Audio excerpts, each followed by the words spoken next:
नमस्कार मित्रों, मैं डॉक्टर कृति साहित्य कृति के यूट्यूब चैनल पर आपका बहुत बहुत स्वागत करती हूँ। हम पढ़ रहे हैं वासुदेव नंदन जी की हिंदी व्याकरण की पुस्तक से, जिसमें हमने पिछली कई कक्षाओं में हिंदी भाषा की उत्पत्ति को पूरा पढ़कर समाप्त कर लिया है। और आज की इस कक्षा में हम पढ़ेंगे हिंदी भाषा का संक्षिप्त परिचय, जिसमें हिंदी के नामकरण से संबंधित जो भी कथाएँ हैं, जो भी बातें हैं, जो भी महत्वपूर्ण तथ्य हैं, उन सबको आज इस कक्षा में हम पढ़कर समाप्त करेंगे। क्योंकि आप जानते हैं कि हिंदी भाषा और इसके नामकरण से संबंधित बहुत सारे विचार प्रचलित है, बहुत सारे विचार माने जाते हैं।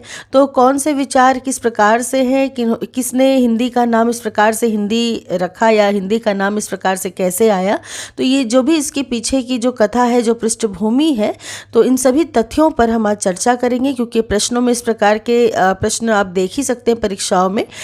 तो आज बहुत ध्यान से वीडियो को पढ़ना है, समझना है और याद रखना है। 1 से 2 बार आप देखेंगे तो ज़रूर आपको अच्छे से याद हो जाएगी। तो चलिए शुरू करते हैं हिंदी भाषा के संक्षिप्त परिचय को देखना, जिसमें हम हिंदी का जो नामकरण हुआ वो हिंदी क्यों नाम पड़ा, इस पर हम पूरे विस्तार से इस कक्षा में चर्चा करेंगे। देखिए, हिंदी, हिंदू और हिंदुस्तान, ये जो 3 शब्द हैं, ये संस्कृत के नहीं हैं। सबसे पहले तो ये आपको जानना है, ये है फारसी के। ठीक है, तो कितनी बड़ी बात है कि देखिए कि हिंदी, हिंदू और हिंदुस्तान, ये तीनों शब्द जो है जिसका प्रयोग होता है हिंदू के लिए, हिंदी के लिए, हिंदुस्तान के लिए, ये संस्कृत का है ही नहीं, ये है फारसी का। तो ये आपको ध्यान रखना है। वही हिंदी भाषा का जन्म उत्तर भारत में हुआ। कहाँ हुआ है? उत्तर भारत में हुआ है। पर उसका नामकरण जो है वो ईरानियों और भारत के मुसलमानों ने किया। ये बहुत इम्पॉर्टेंट बात है कि हालांकि हिंदी भाषा का जन्म उत्तर भारत में हुआ, लेकिन अगर नामकरण की बात करें तो ये नामकरण उत्तर भारतीय लोगों द्वारा नहीं दिया गया। ये नामकरण ईरानियों और भारत के जो मुसलमान थे उनके द्वारा किया गया है। यह बात कुछ ऐसी ही है कि बच्चा हमारे घर जन्मे और उसका नामकरण हमारे पड़ोसी करे। वस्तुतः हिंदी किसी संप्रदाय या धर्म की भाषा नहीं है, इस पर सबका समान अधिकार है। हिंदी नामकरण की एक बड़ी ही दिलचस्प कथा है। उसका विवरण इस प्रकार है। अब हम देखेंगे कि वो जो कथा है वो किस प्रकार की कथा है। तो देखते हैं कि 8वीं सदी से आज तक हिंदी को 3 अर्थों में ग्रहण किया गया। कितने अर्थों में ग्रहण किया गया है? 3 अर्थों में हिंदी को हम ग्रहण करते हैं 8वीं सदी में। तो ये जो 3 अर्थ है वो क्या है? तो हिंदी का एक है व्यापक अर्थ, एक है हिंदी का सामान्य अर्थ और एक है हिंदी का विशिष्ट अर्थ। ठीक है, जब तक मुसलमान भारत में नहीं आए थे, ध्यान रखिएगा, जब तक मुसलमान भारत में नहीं आए थे तब तक हिंदी शब्द का प्रयोग बहुत व्यापक अर्थ में होता रहा था। व्यापक अर्थ में हिंद या भारत से संबंध किसी व्यक्ति, वस्तु या हिंद या फिर भारत में बोली जाने वाले किसी भी आर्य, द्रविड़ या अन्य भारतीय भाषाओं के लिए प्रयुक्त होती थी। यानी कि ये जो व्यापक अर्थ है, आप देख सकते हैं कि कितना ज़्यादा व्यापक है कि हिंदी जो है, जब मुसलमान नहीं आए थे भारत में तब तक हिंदी का जो ये व्यापक अर्थ है वो हिंद या भारत से संबंधित किसी भी व्यक्ति के लिए प्रयोग किया जाता था, वस्तु के लिए प्रयोग किया जाता था, तथा हिंद या भारत में बोली जाने वाली किसी भी आर्य, द्रविड़ या अन्य भारतीय भाषाओं के लिए इसका प्रयोग होता था। यानी कि इसका इस प्रकार से कितना व्यापक अर्थ था। ईरानियों की प्राचीनतम धर्म पुस्तक आप सभी जानते हैं, अवेस्ता। तो ईरानियों की प्राचीनतम धर्म पुस्तक है। तो कहते हैं कि इसी अवेस्ता में हिंदी, हिंदू आदि शब्द मिलते हैं। यानी कि हमारे जो ये हिंदी और हिंदू शब्द है वो कहाँ मिलते हैं? तो ईरानियों की प्राचीनतम धर्म पुस्तक जो अवेस्ता है उसमें ये शब्द हमें मिलते हैं, हिंदी और हिंदू। तो ये ध्यान रखिएगा।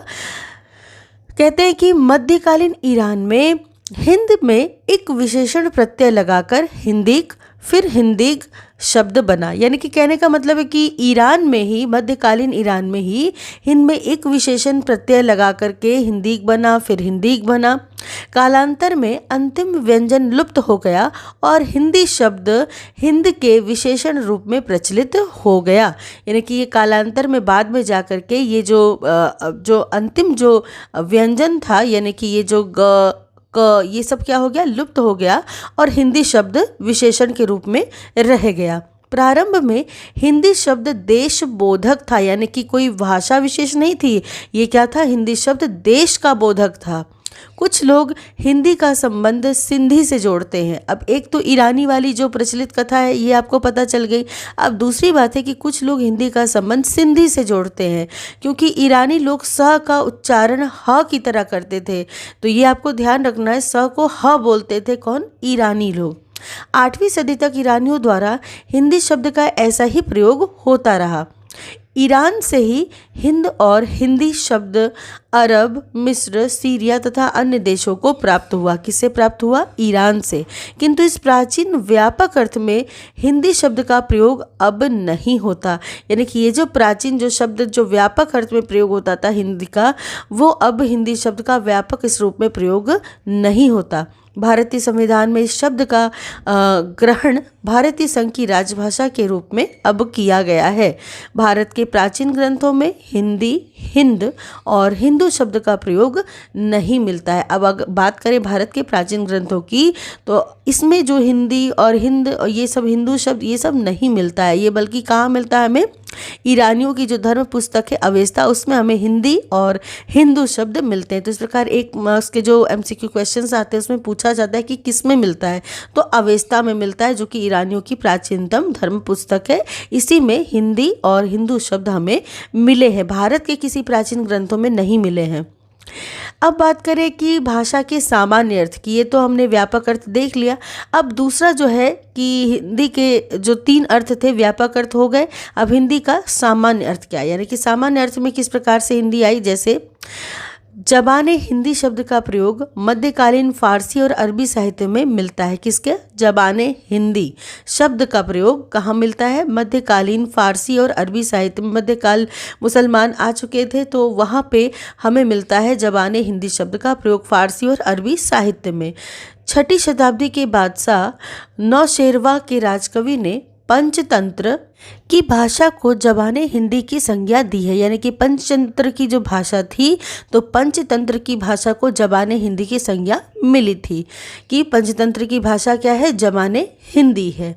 वही हिंदी का यह प्रयोग भारत की समस्त भाषाओं यानी कि संस्कृत, पाली, प्राकृत, अपभ्रंश के लिए हुआ। हिंदी का यह प्रयोग स्पष्ट है कि हिंदी शब्द का प्रयोग देश के बाहर 2 अर्थों में हुआ, एक देश के अर्थ में और दूसरा भारतीय भाषाओं के अर्थ में। यानी कि एक तो देश के रूप में ही हिंदी प्रचलित थी, यानी कि जो हिंदी का मतलब लोग समझते थे वो पूरे देश को समझते थे, और दूसरा जो अर्थ था वो भारतीय भाषाओं के अर्थ में था। इस प्रकार 2 रूपों में देश के बाहर 2 अर्थों में हिंदी का प्रयोग हुआ। आज ये दोनों अर्थ पुराने पड़ चुके हैं और अपना महत्व खो चुके हैं। यानी कि जो सामान्य अर्थ था हिंदी का वो भी अब इस प्रकार से नहीं रहा। भाषा के अर्थ में हिंदी शब्द का प्रयोग संस्कृत, प्राकृत, अपभ्रंश आदि किसी प्राचीन भारतीय आर्य भाषा में नहीं हुआ है। मध्य युग में भारतीय परंपरा के कवियों ने प्राचीन भाषाओं की तुलना में अपनी कविता की भाषा को प्रायः भाषा या भाखा का नाम से पुकारा है। यानी कि प्राचीन भाषाओं की बात करें तो प्राचीन भाषाओं की तुलना में अपनी कविता की भाषा को प्रायः सभी कौन से कवि? मध्य युग में भारतीय परंपरा के सभी कवियों ने प्राचीन भारतीय की तुलना में अपनी कविता को प्राय क्या कहा है? भाषा या भाखा नाम से पुकारा है। किसने पुकारा है? ध्यान रखिएगा, मध्य युग में, ठीक है, भारतीय परंपरा के कवियों ने भाषा या भाखा कहा है अपनी कविता की भाषा को। कबीर कहते हैं संस्कृत है कूप जल, भाषा बहता नीर। यानी कि संस्कृत जो है वो क्या है? कुएं का जल है, जबकि भाषा बहती हुई नदी के समान है। वही तुलसीदास ने कहा है का भाका का संस्कृत प्रेम चाहिए साँच। यानी कि क्या भाषा, क्या संस्कृत चाहिए अपने भाव को व्यक्त करने के लिए? तो प्रेम चाहिए, सच्चा प्रेम। किंतु मुस्लिम परंपरा के कवियों और विद्वानों ने उत्तर भारत की मध्यकालीन जनभाषा को प्रायः हिंदवी शब्द से संबोधित किया। आप कौन संबोधित कर रहे हैं? चूँकि हम जानते हैं कि ईरानी और भारत के मुसलमानों ने ही हिंदी शब्द दिया है, तो यहाँ देखिए, आप देख सकते हैं कि मुस्लिम परंपरा के कवियों और विद्वानों ने उत्तर भारत की मध्यकालीन जनभाषा को प्रायः क्या कहा? हिंदवी शब्द से संबोधित किया है। 13वीं सदी में भारत के फारसी कवि औफी, जिनका समय 1228 बताया जाता है, ये फारसी के कवि थे औफी। इन्होंने सर्वप्रथम हिंदवी शब्द का प्रयोग हिंद की देशी भाषा के लिए किया था। ठीक है, हिंद की यानी संभवतः मध्य देश की। आप सभी जानते हैं कि मध्य देश जो है वो हिंदी का गढ़ रहा है। तो कहते हैं कि ये जो औफी जो है फारसी कवि, इन्होंने ही सबसे पहले हिंदवी शब्द का प्रयोग देशी भाषा के लिए किया था। किस भाषा के लिए? देशी भाषा के लिए किया था।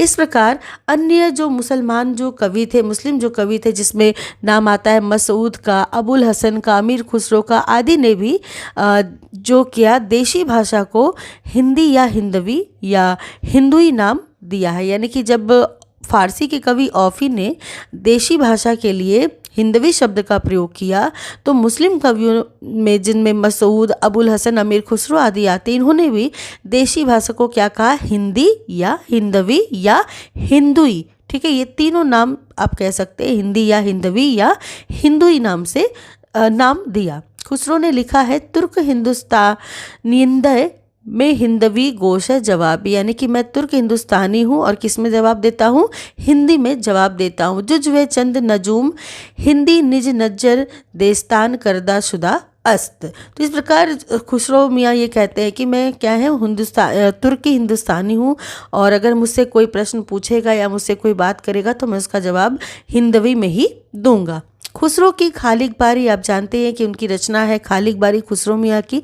तो खुसरो की खालिक बारी में हिंदवी शब्द 30 बार, कितनी बार? हिंदवी शब्द 30 बार आया है खालिक बारी में, और हिंदी शब्द 5 बार देशी भाषा के लिए प्रयुक्त हुआ है। तो इस प्रकार आप देख सकते हैं कि हम जो नामकरण पढ़ रहे हैं हिंदी का, कहाँ कहाँ से हो रहा है। पहले तो ईरानियों ने इसका प्रयोग किया, ठीक है, उसके बाद आप देख सकते हैं कि सिंधी में भी कुछ प्रचलित था, क्योंकि जब हम भारत की भाषाओं को देखते हैं तो सिंध प्रांत के लोग भी आते हैं। वहीं हम देखेंगे कि हिंदी के व्यापक रूप में किस प्रकार से प्रयोग किया जाता था, हिंदी के सामान्य अर्थ में किस प्रकार से प्रयोग किया जाता था। तो ये सभी हम सामान्य अर्थों में देख सकते हैं कि खुसरो की खालिक बारी जो थी उसमें हिंदवी शब्द 30 बार आया और हिंदी शब्द 5 बार देशी भाषा के लिए प्रयोग किया गया।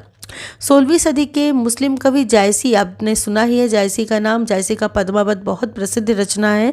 तो 16वीं सदी में के मुसलमान कवि थे जायसी, इन्होंने भी हिंदवी का प्रयोग ही किया है। कहते हैं और लिखते भी हैं, देखिए कि तुर्की अरबी हिंदवी भाषा तेती आही, जामे मार्ग प्रेम का सबे सराहे ताही। यानी कि कहते हैं कि तुर्की हो, अरबी हो, हिंदवी हो, भाषा तेती आही, भाषा तो वही है, जामे मार्ग प्रेम का सबे सराहे ताही, जिसमें प्रेम होगा उसे ही सब क्या करते हैं? उसकी सभी सराहना करते, चाहे वो भाषा तुर्की हो, अरबी हो, हिंदवी हो, भाषा जो भी हो, लेकिन प्रेम जिसमें होगा सभी उसी भाषा की सराहना करेंगे। लगता है कि दिल्ली से अवध प्रदेश तक की देशी भाषा हिंदी या हिंदवी नाम से प्रचलित होने लगी थी। यानी कहाँ से? दिल्ली से अवध प्रदेश तक की जो भी देशी भाषा थी उसको हिंदी या हिंदवी नाम से प्रचलित किया गया, यानी कि प्रचलित हो गई थी देशी भाषा हिंदी या हिंदवी नाम से। कहाँ की? दिल्ली से अवध प्रदेश तक की। अकबर के दरबारी कवि रहीम, रहीम कौन थे? अकबर के दरबारी कवि थे। तो अकबर के दरबारी कवि रहीम को हिंदी कवि कहा गया है। वही अनुमान है कि मध्य युग में देशी भाषा के अर्थ में भाखा, हिंदी और हिंदवी शब्द समानार्थक बन चुके थे। यानी कि क्या अनुमान लगाया जाता है कि मध्य युग में देशी भाषा के अर्थ में क्या प्रयोग होने लगा था? भाखा, हिंदी और हिंदवी। यानी कि देशी भाषा को कहा जाता था भाखा भी, हिंदी भी और हिंदवी भी, ये सभी समानार्थक बन चुके थे मध्य युग में। वहीं दक्षिण के 16वीं-17वीं सदी के मुस्लिम कवियों ने भी, जिन्हें दक्षिणी हिंदी के कवि भी कहते हैं, हिंदी शब्द का प्रयोग बहुत अधिक इन्होंने किया। शाही मीरा जी कहते हैं यूं देखत हिंदी बोल प्रण माने हैं न पतोल। ठीक है, 17वीं सदी के दक्षिण के सुप्रसिद्ध कवि मुल्ला वजही, आपने सभी ने सुना ही है मुल्ला वजही का नाम। इन्होंने सबरस की रचना की। तो मुल्ला वजही ने अपने सबरस की भूमिका में हिंदी का ही प्रयोग किया है। अब देखिए दक्षिण में भी हिंदी ही प्रयोग की जा रही है, और मुल्ला वजही जो कि दक्षिण के सुप्रसिद्ध कवि हैं, इन्होंने अपने सबरस की जो भूमिका लिखी वो उसमें भी हिंदी का प्रयोग किया।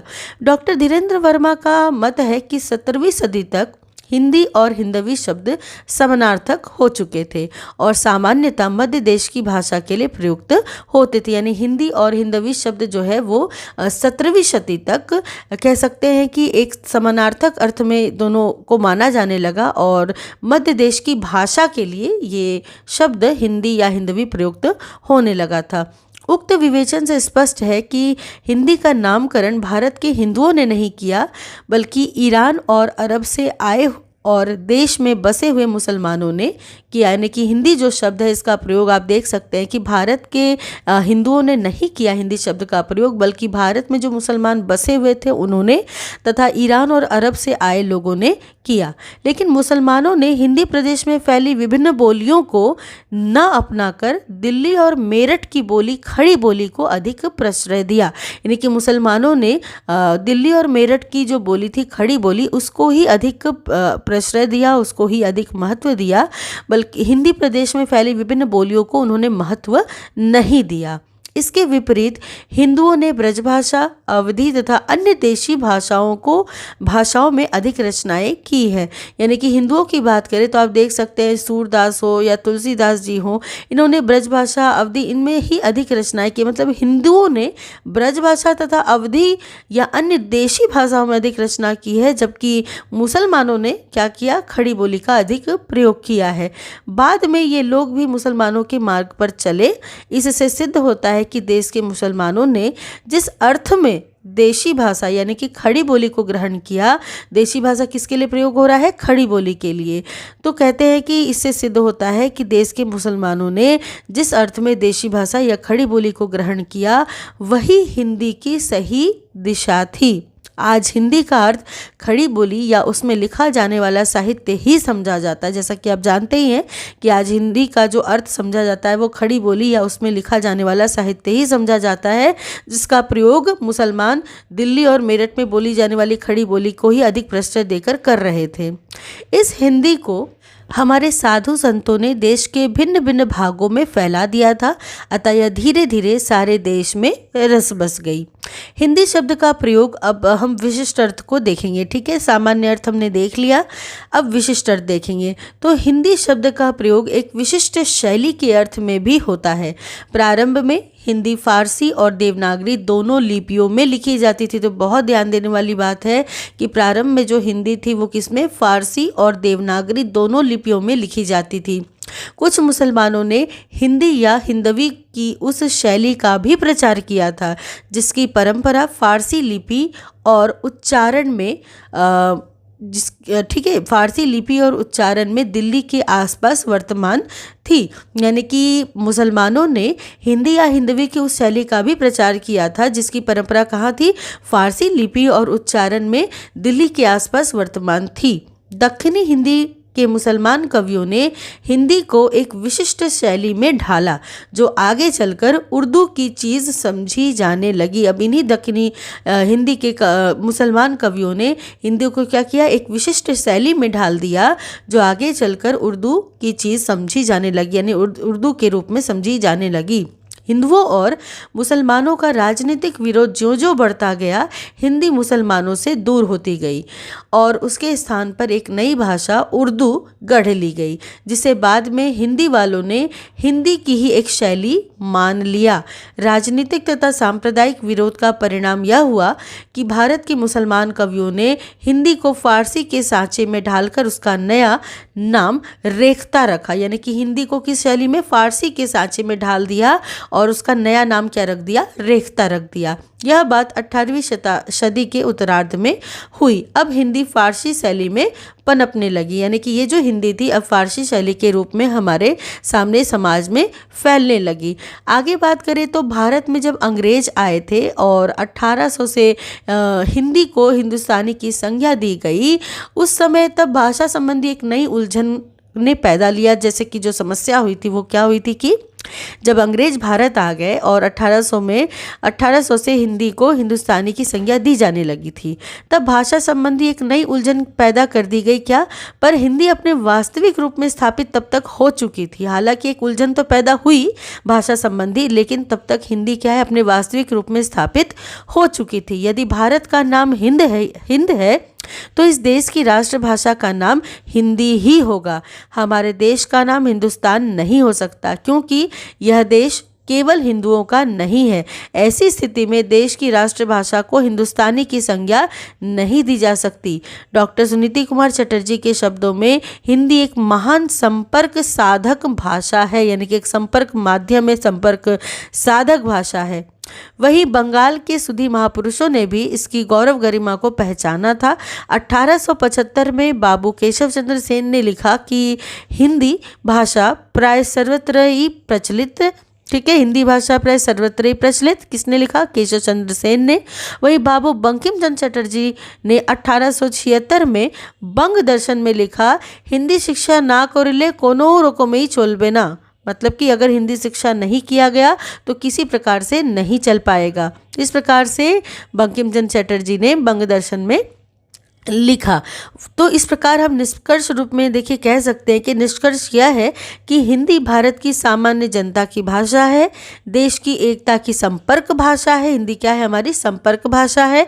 साधु संतों की भाषा, आप देखिए 1 नंबर के क्वेश्चन के लिए भी पूछा जाता है कि हिंदी क्या हमारी संपर्क भाषा है, साधु संतों की भाषा है और देश की केंद्रीय शक्ति है। ऐसी विकसित भाषा का सीमित क्षेत्र नहीं हो सकता। तो इस प्रकार हमने हिंदी के सभी नामकरण के जो संदर्भ में जो कथाएं प्रचलित हैं उन सबको देख लिया है। नामकरण किसने किया ये हम जान लिए हैं। तो इस प्रकार आशा करती हूँ कक्षा आपको समझ में आई होगी। इससे जो 1-2 महत्वपूर्ण प्रश्न बनते हैं तो उसको बहुत अच्छे से देखिएगा। अब हम अगली कक्षा में पढ़ेंगे, हिंदी के क्षेत्र पर बात करेंगे, हिंदी का महत्व, हिंदी की विशेषताएं, इन सब पर हम विस्तार से चर्चा करेंगे। तो इसी प्रकार से चैनल के साथ बने रहिएगा। मिलती हूँ अगली कक्षा में, तब तक के लिए आप सबका बहुत बहुत धन्यवाद।